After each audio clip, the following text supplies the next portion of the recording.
여러분, 성경의 주 배경이 되는 이스라엘 백성들이 거주하고 있는 가나안 땅의 주된 곡식, 주된 곡물은 밀과 보리, 보리와 밀입니다. 하나님은 이스라엘 백성들이 애굽의 바로 왕의 압제, 노예 상태에서, 세상의 신, 죽음의 신의 노예 상태에서 그들을 뽑아내셨어요. 구원은 하나님이 직접 손으로 건져내는 겁니다. 그게 출애굽입니다.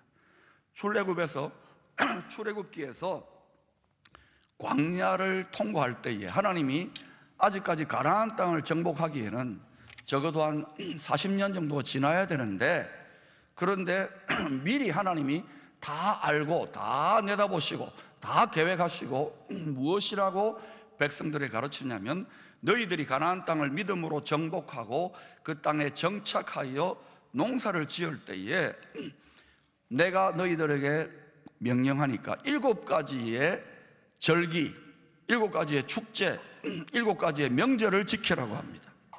마치 우리나라의 추석 명절, 단오절, 구정 명절이 있듯이 유대인들, 이스라엘 사람들에게는 7가지 명절이 있습니다. 근데 이 명절이 왜 중요하냐면, 이 명절을 통하여서 하나님께서 온 인류와 온 세상 만물을 예수 그리스도를 통하여 어떤 방식으로 구원할 것인지를 깊이 숨겨놓는 그 비밀을 계시해 놓은 거예요. 자, 한번 따라할까? 그 7절기: 유월절, 무교절, 초실절, 오순절, 나팔절, 속죄일, 초막절, 7가지입니다. 이 중에서 밀과 보리, 보리와 밀에 해당되는 절기가 바로 초실절과 오순절입니다. 초실절은 무엇이냐? 문자 그대로 처음 초자, 열매 실자, 처음 열매를 드리는 절기인데, 첫 번째 안식일을 보내고 난 유월절 이후에 첫 번째 안식일을 보내고 난 다음 날, 근데 예수님이 요 날에 부활하셨어요. 다음 날 보리의 첫 이삭간을 흔들어 가지고 하나님께 바쳐드리는 절기입니다. 예수님께서 부활의 첫 열매로 자신을 하나님께 바쳐드린다는 의미를 계시하고 있는 절기입니다. 그 다음으로 초실절 다음에 바로 이어지는 절기가 칠칠절 또는 맥추의 초실절 또는 오순절, 다 똑같은 말입니다. 오순절이라고 불리우는 절기입니다.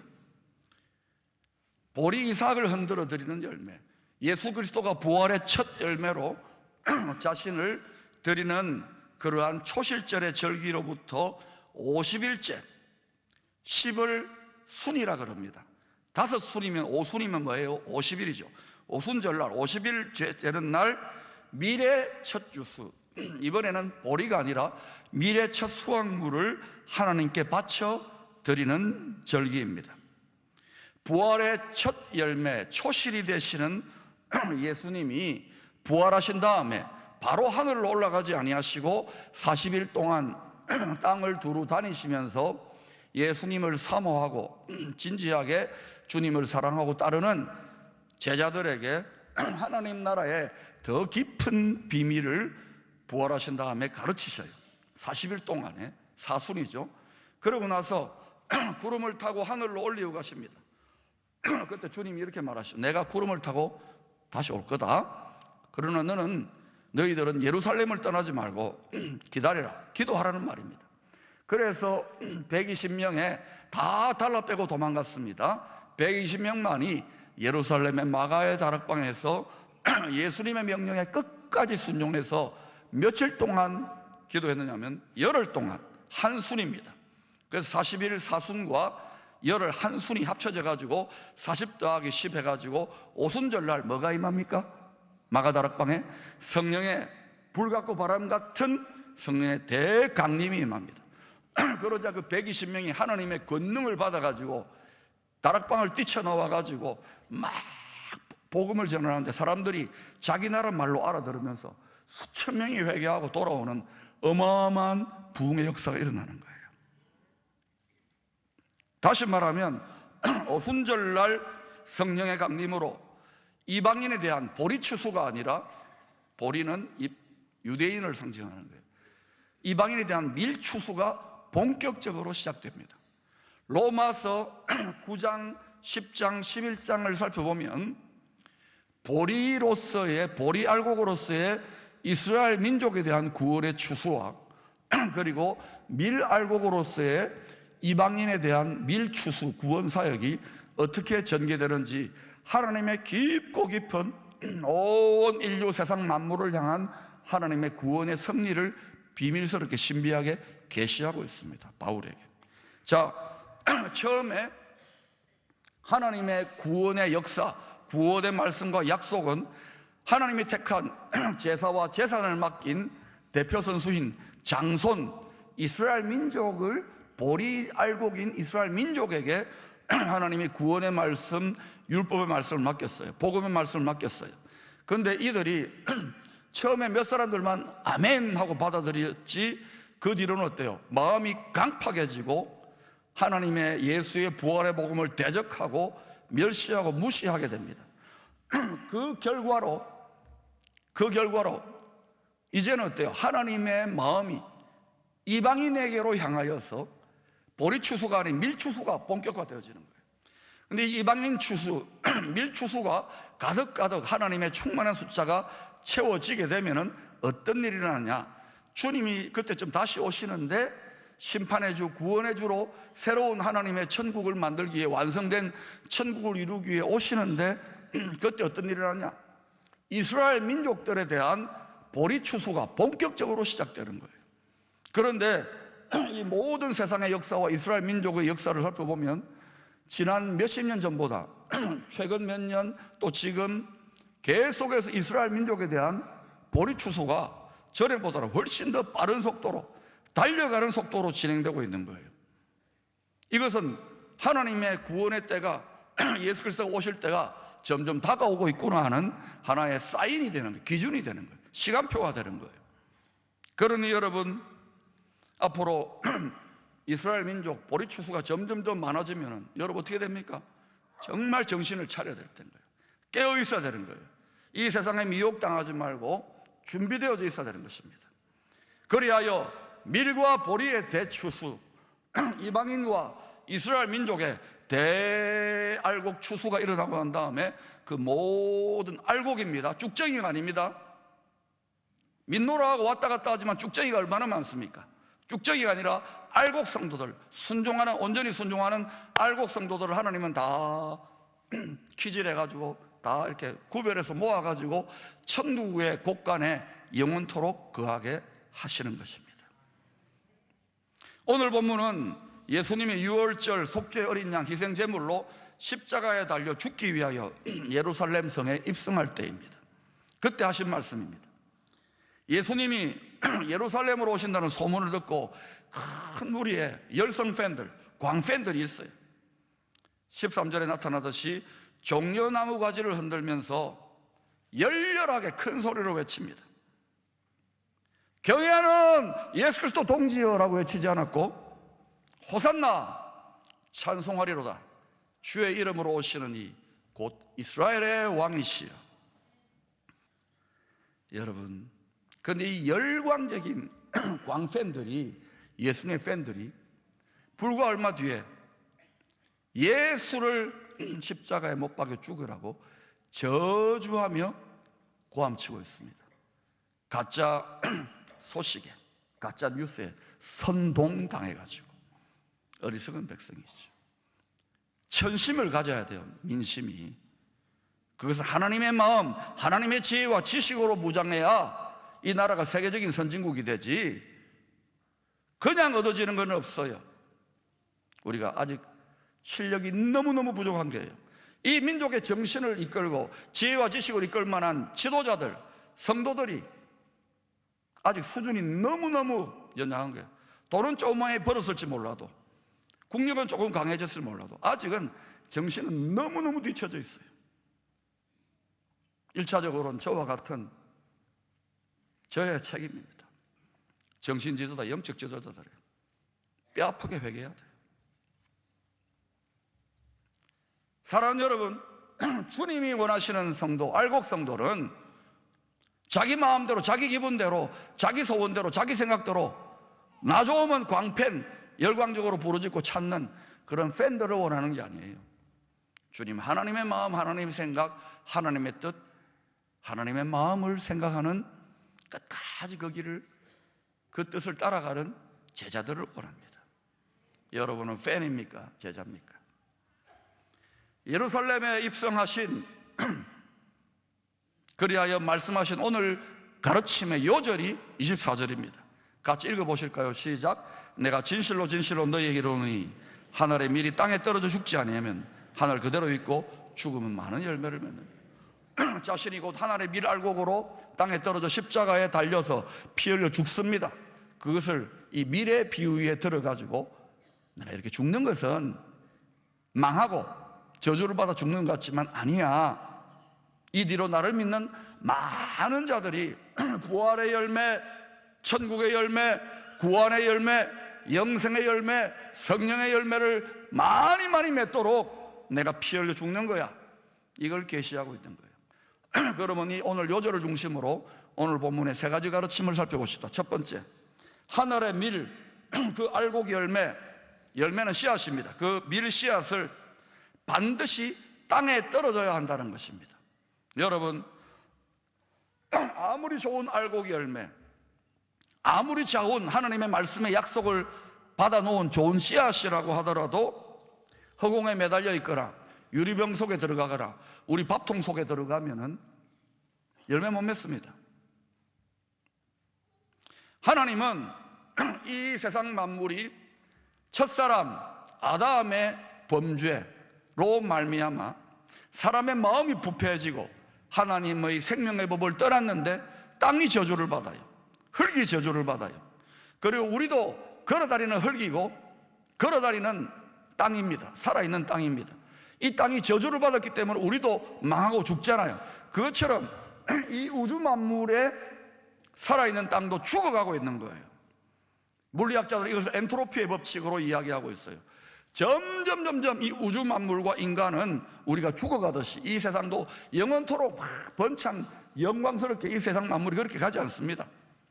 하나님의 공의로운 법, 죄와 선, 악과 선을 분별하는 하나님의 불꽃 같은 하나님의 공의로운 법칙대로 엉뚱한 길로 가고 있어요. 그래서 하나님이 죽어가는 세상을 이처럼 사랑하사 하나님의 영이 떠나버리고 죽어가는 육체를 가진 육체적인 존재가 된 사람들을 사랑하사 독생자 메시아 예수 그리스도를 주셨으니 이런 저를 믿는 자마다 멸망하지 않고 영원한 생명, 부활의 몸, 부활의 영, 그리고 새하늘과 새 땅, 부활의 우주 만물을 주시려고 하나님이 세상에 내어주시는 거예요. 저주받은 세상의 땅에, 우리 삶의 터전에. 두 번째, 하나님의 좋은 밀 알곡, 밀 씨앗으로 좋은 땅에 심어져야 합니다. 떨어져야 합니다. 야고보 사도는 이런 말을 했습니다. 사도 바울이 믿음으로 구원받는다, 믿음으로 오롭게 된다, 믿으면 천국이다, 이 말 잘했어. 그러나 보완하는 성령, 온전케 하시는 성령님이 야고보 사도를 통하여 그런데 있잖아, 믿기만 한다고 지 마음대로 순종 안 하고 불순종하고 개판치고 죄를 예사로 지으면서 그래서 믿으니까 천당 간다 이렇게 착각하는 성도들, 자녀들에게 행함이 없는 믿음은 죽은 믿음이라고. 죽은 믿음은 효력을 발휘하지 못해요.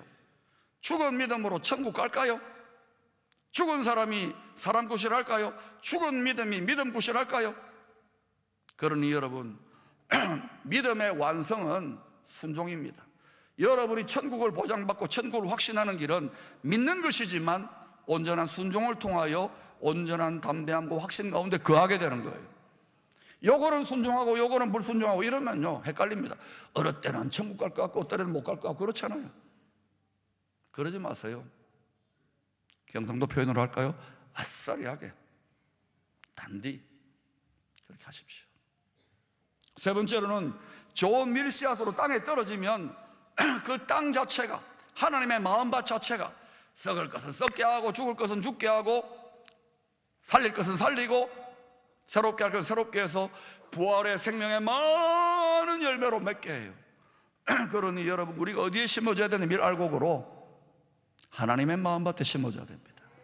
그럼 하나님이 알아서, 그 땅이 알아서 우리 육체에 붙어있는 죄성과 탐욕과 정욕과 더러운 마음과 부패하는 마음과 음란한 마음들 다 죽입니다. 썩입니다. 여러분이 신앙생활 하는데 계속해서 처음에는 좀 좋다가, 그죠?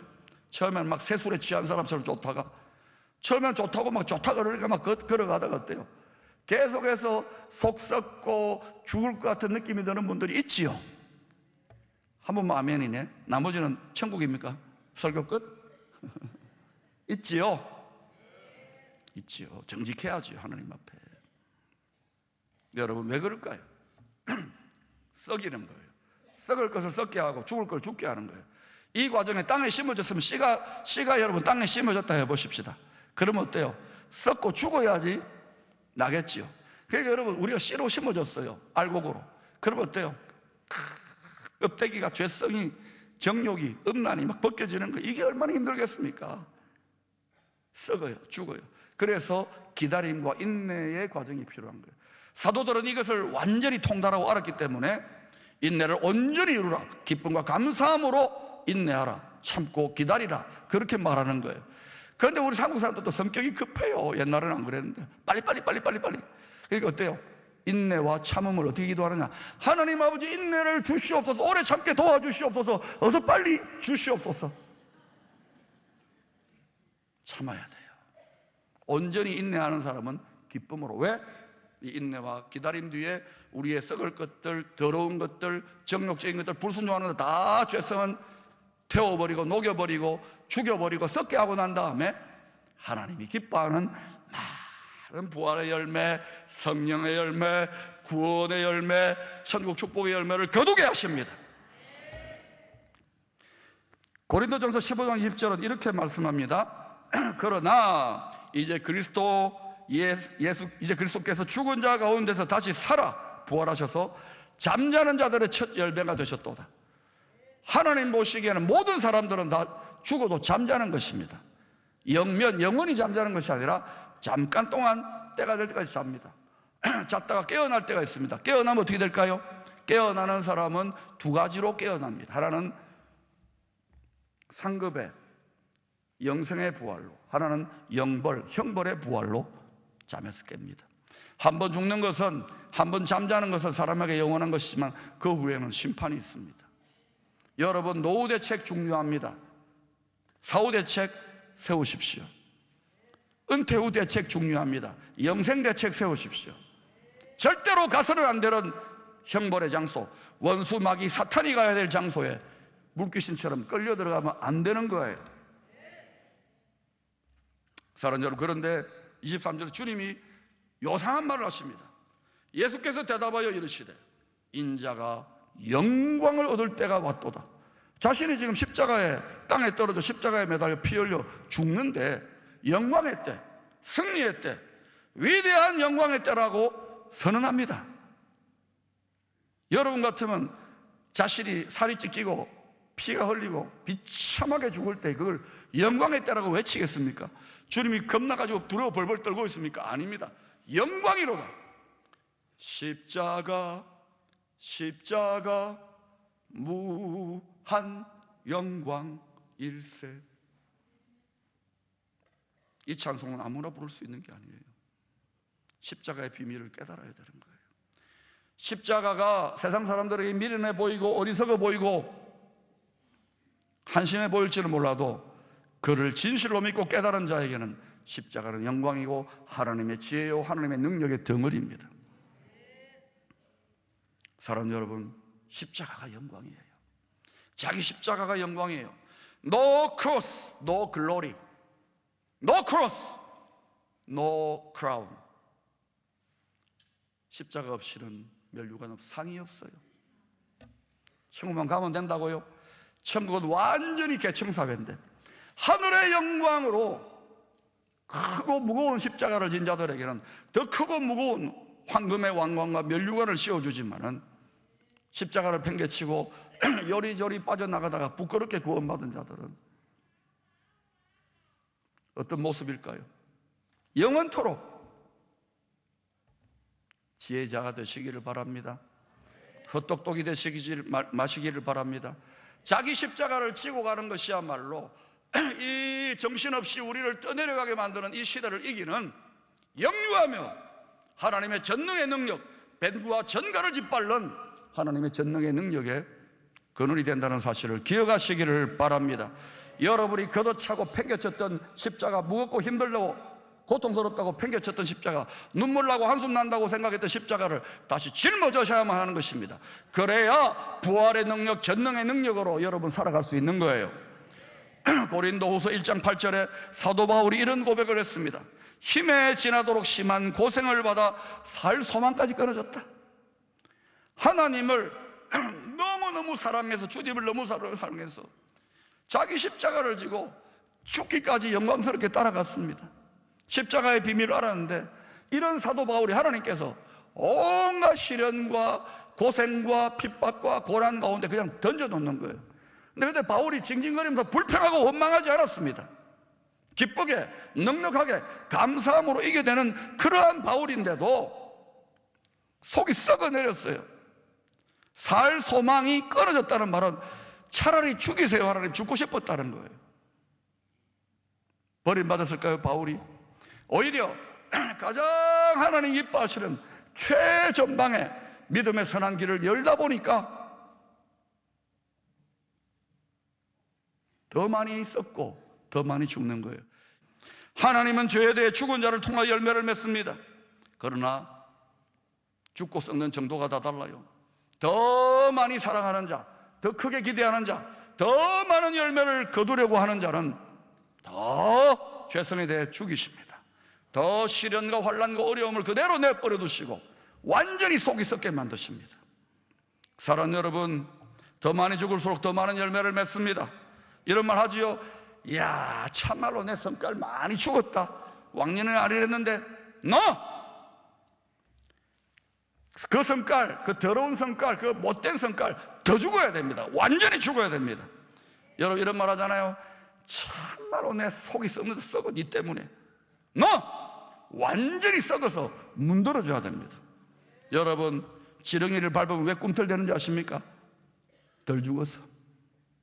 완전히 밟아가지고 완전히 썩어가지고 더 이상 저항할 수 없을 때, 그때 하나님은요 온전한 완전한 부활의 능력을 우리를 통하여 나타내십니다.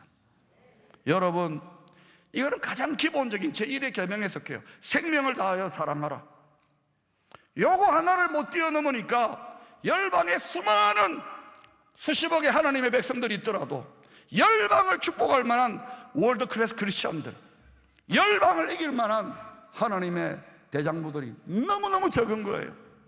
이 위대한 땅, 포항 땅, 70년 전에 전 세계를 축복하고 지켜야 했던 이 피 흘렸던 위대한 땅을 살아가는데 믿음의 선지들과 이 땅에서 피 흘려 사라졌던 분들에게 부끄럽게 살아서 되겠습니까?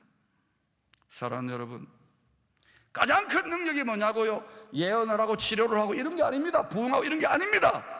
가장 큰 능력은 주와 함께 주를 위하여 기꺼이 죽을 수 있는 능력입니다. 우리의 죄에 대해서, 하나님의 뜻에 불순종하는 죄에 대해서 온전하게 죽는 것이야말로 가장 큰 능력이에요. 많은 은사를 받음으로 영광 돌리는 것이 아니라 많은 열매를 맺을 때에, 많은 열매를 맺으려면 반드시 우리가 좋은 알곡으로 땅에 떨어져 가지고 우리의 죄에 대해 죽고 썩을 때 많은 열매를 맺습니다. 여러분을 통하여 이 도성과 이 민족이 열방에 가장 많은 열매를 맺고 그 열매를 나눌 수 있는 우리 모두가 될 수 있기를 축원합니다.